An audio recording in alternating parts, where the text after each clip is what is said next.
Hello there and welcome back. This is We on Wild is One. Thank you for joining us at this hour. Time now for Dispatch. American Joker, the headlines. Indian Prime Minister Narendra Modi to attend the summit of the Shanghai Cooperation Organization in China on the 31st of August. His first visit to China since Galwan in 2022. He will also be visiting Japan.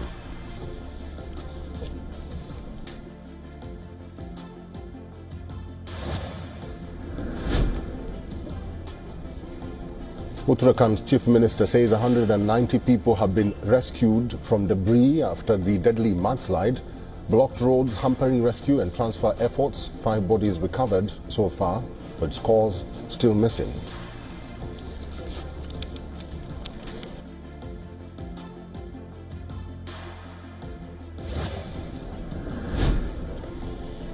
Hezbollah rejects timetable for disarmament of Lebanese Cabinet forms plan for arms restrictions, says it will treat Lebanon's disarmament decision as if it did not exist.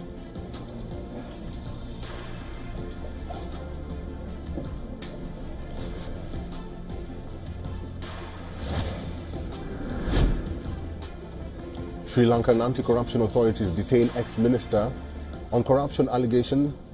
Shashindra is the first Rajapaksa to be arrested since the President Anura Kumara Dissanayaka came to power.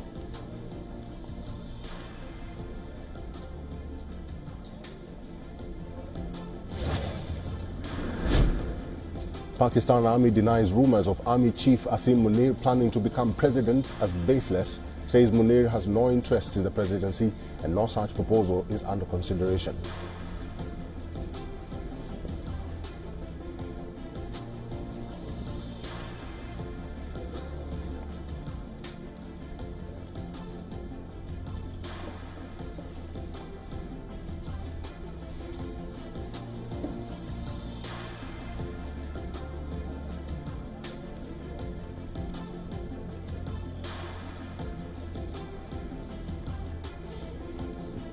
Customs officials at Lagos International Airport have made a major breakthrough in the fight against illegal wildlife trafficking.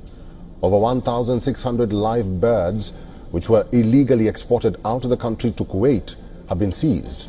The birds, which included ring-necked parakeets, yellow-fronted canaries, were en route to Kuwait without the required permits.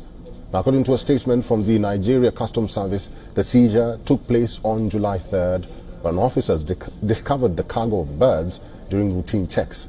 The customs team has launched an investigation into those responsible. The seized birds will be handed over to the National Parks Service for protection and care. Nigeria, which is a signatory to the Convention on International Trade in Endangered Species of Wild Fauna and Flora, has increasingly become a key transit hub in the global wildlife trafficking network. Parrots, songbirds, and other birds of prey are among the most trafficked birds. And for the latest, our correspondent Louisa Olaniyi reports from Lagos. In a major crackdown on wildlife trafficking, Nigerian customs officials at the Lagos International Airport have seized over 1,600 exotic birds, including parrots and canaries, bound for Kuwait. The birds intercepted on July 31 lacked mandatory CITES permits, violating international wildlife trade laws. This is one of the largest seizures in years, highlighting Nigeria's growing role as a hub for illegal wildlife trafficking.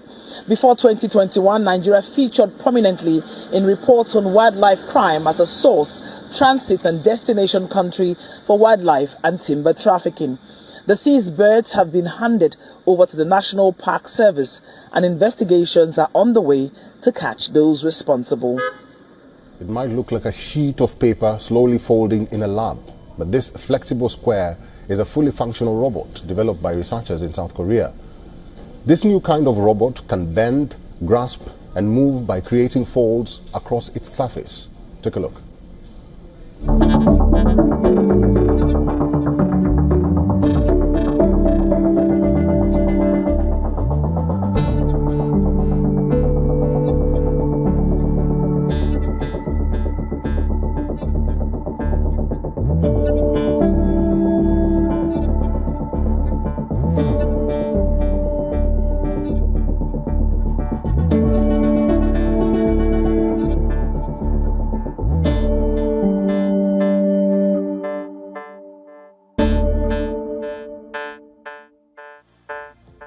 A fast-moving wildfire is tearing through southern France and near the Spanish border, scorching thousands of hectares and prompting a massive emergency response. The flames and thick smoke have been seen from miles away as crews rush to contain the blaze. Eyewitness footage captured towering plumes of smoke rising into the skies over France's Aude region on Tuesday as the wildfire tore through the countryside near the Spanish border.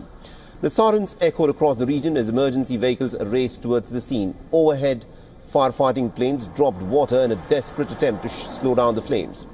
The Reuters in fact verified the location of the footage using satellite imagery and terrain features and confirmed the date through original file metadata and independent reports. Now, according to fire officials, the blaze has already scorched around 4,500 hectares or more than 11,000 acres of forest, and over 1,250 firefighters have been deployed to the area, battling steep terrain and strong winds. The President Emmanuel Macron addressed the situation on social media, saying that the fire is still progressing and that all of the nation's resources are being mobilized. Local authorities say that at least about 2 people have been injured and one of them is seriously injured. The wildfire, visible from the coastlines, continues to threaten communities as crews work around the clock. And it is one of the most intense fires to hit the region this summer. So as heat waves and dry conditions continue to elevate wildfire risks across southern Europe.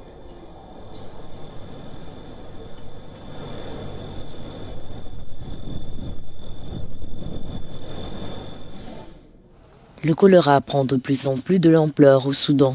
En une semaine, 2345 nouveaux cas ont été recensés par le ministère de la Santé. À cela s'ajoutent plus de 21 décès, selon l'annonce des autorités mardi. Ces derniers chiffres portent le bilan total des décédés de choléra à 2408 sur 96 681 personnes infectées depuis le 12 août 2024. La plupart des infections provenant de la région de Tawila, État du Darfour Nord à l'ouest du Soudan. Dimanche, l'UNICEF estima à plus de 1180 les cas de choléra dans cette région, dont environ 300 chez les enfants, avec au moins 20 décès. Une évolution rapide de la maladie dans cette ville qui accueille depuis avril dernier plus de 500 000 déplacés de guerre. Au 30 juillet, le nombre de cas de choléra recensés dans les 5 États du Darfour s'élevait à près de 2140 avec au moins 80 décès. Alors que les conflits s'intensifient dans le nord, le Fonds des Nations Unies pour l'enfance alerte sur les conditions précaires des plus jeunes. Plus de 640 000 enfants de moins de 5 ans sont exposés à un risque élevé de violence de famille et de propagation du choléra et d'autres maladies mortelles. India and the Philippines face different but connected challenges in China. You in the high seas, India in the Himalayas. Do you think that's one factor that is bringing the two sides together? Inevitably, it is, but we are forming here. That's one of the aspects of the new parts of the India-Philippines relationship, is this formation of a global coalition, really, of like-minded states. States that share our values, that share our adherence to international law. And in our cases, specifically, it's the UNCLOS, because it's the law of the sea, and that is where we are having problems. But essentially, the similarity between our situations is that it is a rejection of any unilateral attempt to change boundaries. It's really that simple. And that, again, requires no country can go against or can stand up by itself for a principle, and that's what we're standing up for. No one country can stand up for a principle. There has to be a coalition, and that coalition is being formed. And now, with the definition of the area of interest, if you want to call it that, it's no longer just the Asia-Pacific. We speak now of the Indo-Pacific, and quite rightly so, in my view. And that is why, that is another aspect to our relationship, which we did not have before. But I guess with the circumstances surrounding us in the global situation as it is, this is something that we have to stand together on. And that is what India, the Philippines, and many, many other countries are doing. Did the China challenge come up in your conversation with the Indian leadership this time? Yes, but very tangentially, because we are not here to bemoan whatever it is that China is doing, but really to, again, form that coalition. We are not against anyone. We are just for territory, the defense of our territory, the respect to the exercise of our sovereign rights. Now, Greece's domestic anti-drone system, Centaurus, is boosting Athens' push to build its own defense industry. The Centaurus, developed by state-run Hellenic Aerospace Industry, has proved its capability during a Red Sea deployment with European Union forces, neutralizing drones launched by Yemen's Houthis. Last year, the system detects targets as far as 150 kilometers away and then engages drones at ranges of up to 25 kilometers. I am not aware of any other battle-proven anti-drone system, neither in Greece nor in Europe. There are other large companies in the sector, very large ones I would say, which make electronic anti-drone systems, but none of them are battle-proven. In other words, they have not operated and shown their worth in battlefield.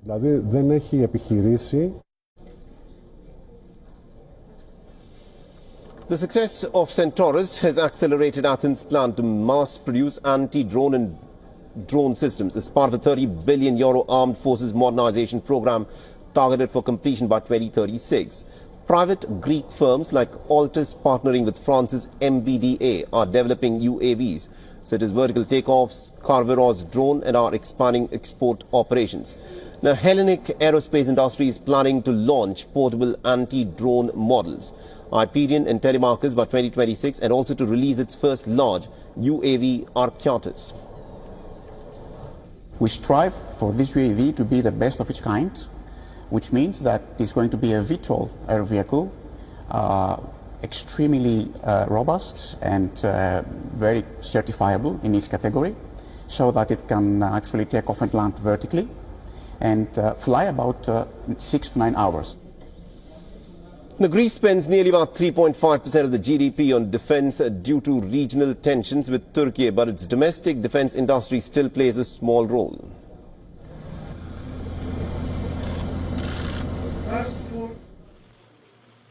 The directive to the National Army followed a nearly 6-hour cabinet meeting chaired by Prime Minister Nawaf Salam.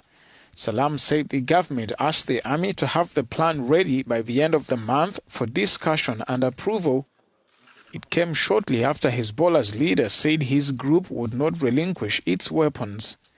Naim Qasim said any disarmament would serve Israel, with which the group fought a bitter war that ended in a ceasefire last November. Beirut is under U.S. pressure to disarm the group. U.S. envoy Tom Barrack was in the country in July to push the government to seize the party's weapons. Hezbollah's leader vowed that the group would keep its military capabilities until Israel withdraws from southern Lebanon. Israel still occupies 5 hills inside Lebanon despite a November deal to end the fighting. It has also launched near-daily attacks that have killed 250 people since. Vladimir Putin has met with Donald Trump's special envoy Steve Witkoff in Russia. Here's what to know. The meeting comes days before a White House deadline for Russia to reach a peace deal with Ukraine. If they don't, they'll potentially face massive economic penalties, which could affect countries that buy Russian oil. Witkoff has been seen meeting with Kirill Dmitriev, Putin's envoy for investment and economic cooperation. Dmitriev played a major role in 3 rounds of direct talks between Russia and Ukraine in Istanbul.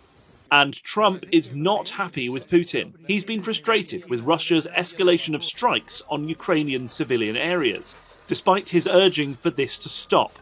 All this is coming at a time where stepping up diplomatic and economic pressure on the Kremlin could risk stoking international tensions with Russia-US relations. You have to understand very importantly, this is Biden's war. This is not my war. I'm here to get us out of it. It's a mess, and I'm here to get us out. I haven't heard that when you say about 60-year-old men and, et cetera. But this is Biden's war, and we're working very hard to get us out. I stopped 5 wars in the last 5 months, actually.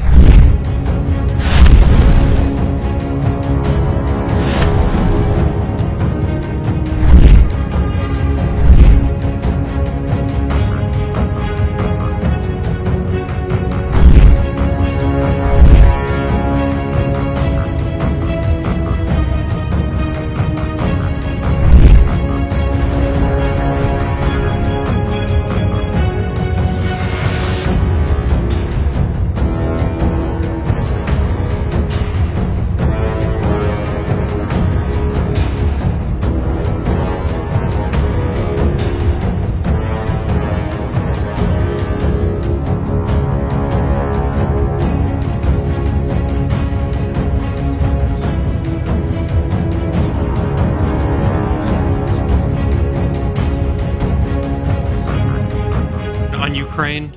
President Zelensky just signed a law allowing for citizens age 60 and above to serve in the military.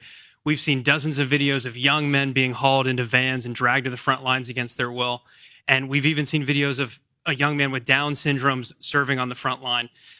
When you campaigned, you said you wanted to see the people stop dying. A lot of people admired that statement. Now the people dying are elderly, mentally handicapped, and conscripts. So even if a ceasefire doesn't work out, why should Americans continue to fund a foreign military that's scraping the bottom of the barrel of its population like this? Well, you have to understand very importantly, this is Biden's war. This is not my war. I'm here to get us out of it. It's a mess, and I'm here to get us out. I haven't heard that when you say about 60-year-old men and, et cetera. But this is Biden's war, and we're working very hard to get us out. I stopped 5 wars in the last 5 months, actually.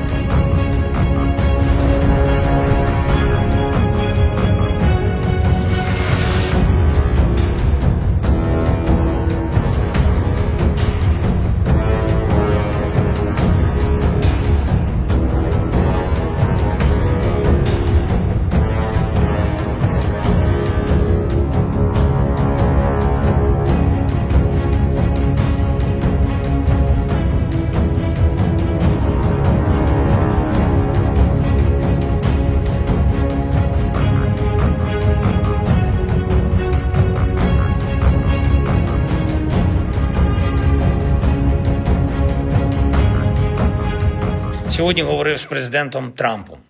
Найголовніше про закінчення війни. Він дуже добре поінформований. Він знає про російські удари, знає про ситуацію на фронті, про те, що росіяни зараз намагаються зробити удари більш інтенсивними. Ми в Україні повністю підтримуємо американську пропозицію негайного припинення вогню. Ми вже багато різних форматів пробували, як можна припинити вогонь, як можна припинити вбивства. Ми говорили та пропонували Росії тишу в небі, відсутність таких ударів, ракет і дронів і загалом по цивільній інфраструктурі і конкретно відсутність ударів по енергетиці. Все це порушувалось росіянами.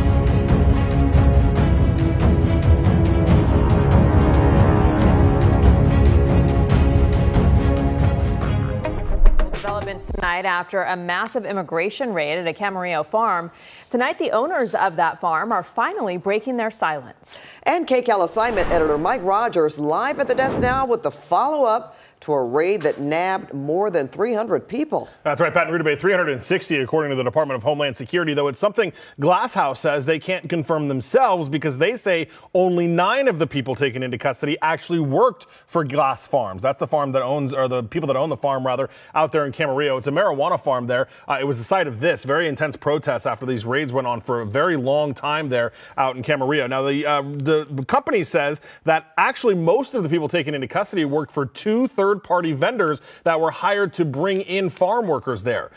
Glass House says, according to them, their contract states that the third-party companies were supposed to verify that the people working for them were able to legally do so here in the United States. They were also supposed to verify age, according to Glass House. That is something that is being brought into question as well after DHS says that there were several minors that were taken into custody there as well. Glass House says if that is in fact true, they were not members of their staff. Now, Glass House says they've taken a number of measures to be be able to make sure this doesn't happen in the future, including hiring an outside consulting firm that is run by a former director of ICE. They also say that they are working with 2 different farming companies now to provide employees. They say all of everyone that is working on those farms are now E-verified. They also say that the 2 companies that they were using to get employees first are no longer a part of their operation, and they won't be until they say they can meet the new standards that they are setting for their company. Additionally, they want to point out that the Department of Homeland Security served a search warrant at that location, and the search warrant was supposed to be for documents relating to potentially undocumented immigrants on the farmland. Glasshouse says very few documents were actually taken in the raid. Guys? Wow, thanks so much. What if I told you that to be here in the United States, whether you're here for some business or for some sightseeing, you'd have to post a bond of up to $15,000? Well, that might happen. The State Department said it would start a 12-month pilot program under which people from countries deemed to have high overstay rates and deficient internal document security controls could be required to post bonds of $5,000, $10,000, or $15,000 when they apply for a visa. The bond notice is expected to be published soon, and the program is set to take effect within 15 days of its formal publication. The countries affected will be listed once the program takes effect, but the bond can be waived depending on an applicant's individual circumstances. The bond doesn't apply to citizens of countries enrolled in the visa waiver program, which allows travel for business or tourism for up to 90 days. The Trump administration is tightening requirements for visa applicants in general. Last week, the State Department announced that many visa renewal applicants would have to do an additional in-person interview, something that wasn't required in the past. All right, welcome back in here to Alive Now from Fox. I am Andy Mack. Thank you so much for joining us. Let's turn right now to some immigration enforcement. And I know a lot of people have heard about Alligator Alcatraz there in the southern portion of the United States. There potentially could be another detention facility, a temporary one in Indiana, soon in the works. I want to put up a post from Bill Maluzhin, Fox News' reporter, saying, breaking, the DHS confirms that the next Alligator Alcatraz will be in the state of Indiana at the Miami Correctional Facility north of Indianapolis. It will be branded as the Speedway Slammer. DHS says it will expand ICE detention capacity by 1,000 beds, will house some of the worst criminal aliens, and will be in partnership with Indiana Governor Mike Braun. This also a statement from Mike Braun to Fox saying, quote, "We are proud to work with President Trump and the Secretary Noem as they remove the worst of the worst with this innovative partnership. Indiana is taking a comprehensive and collaborative approach to combating illegal immigration and will continue to lead the way among the states." Also a post from the Secretary, Department of Homeland Security, Kristi Noem, saying, coming soon to Indiana, the Speedway Slammer. Today we're announcing a new partnership with the state of Indiana to expand detention bed space by 1,000 beds. Thanks to Governor Braun for his partnership to help remove the worst of the worst out of our country. If you are in America illegally, you could find yourself in Indiana's Speedway Slammer. Avoid arrest and self-deport now using the CBP Home app. So interesting, they're contrasting this with Alligator Alcatraz, and the reason behind it being in South Florida was just the natural barrier around it. Not exactly sure what the barrier in northern Indiana might be, but this is what they're calling the Speedway Slammer there, a new ICE detention facilities soon to be opening. That one, the Alligator Alcatraz, happening very quickly, coming together before some individuals were detained there in that detention. So we're following that very closely here on Live Now from Fox. Another story in relation to that is the recruitment of new ICE agents, as they're offering massive bonuses in terms of that and much more. For more on this and what they're looking for in terms of also picking off different recruits from local police departments, let's take you out to this story from Fox. In many lines of work, top talent is always at risk of being lured away by a competitor. Law enforcement is no exception. State agencies, other counties, city police, we've competed for staff. Just last month, I reported on the struggles facing Juab County Sheriff Doug Anderson. Since I became the sheriff, we've lost 26 patrol deputies. 21 of those have gone to other law enforcement agencies. And now, And then this recruitment letter came out. We thought it was classless, the way that ICE decided to go about it. Utah Sheriff's Association President Tracy Glover says deputies around the state have been receiving these emails from officials in Washington offering $50,000 signing bonuses. The timing of it's just unfortunate because we were working on a path of better collaboration, coordination with ICE. A relationship that Glover says had been tenuous for years was mending through the appointment of a new local ICE field officer. It led several counties to enter 287G agreements on immigration enforcement. But it's now those same departments, which he says, are being targeted. For sheriffs to enter into agreements with ICE to help them do their job and then get circled back with a memo that tries to recruit was offensive. There's no question. Utah County commissioners just approved that agreement 3 weeks ago. You know, I was angry but not surprised. Locals like Sarah McConkey, who spoke out against the changes. Law enforcement is doing a really good job keeping my neighborhood, my kids safe. Are now left to wonder what may happen if their local officers leave for these federal opportunities. You know, they could rehire and get to where they need to be, but if there's a temporary lag, that could have real safety consequences for all people in the county. A DHS spokesperson tells us they are recruiting 287G partners who have already been trained and have valuable local law enforcement experience, but did not answer questions about how that may impact their relationships with these local offices. With these 287G agreements being new to Utah, Sheriff Glover says he doesn't expect a huge impact here locally, but says it is a problem that needs to be addressed. In West Valley City, Jeremy Toms, Fox 13 News. All right, thank you so much for that, potentially hollowing out some of those police departments and luring them away to these immigration enforcement positions.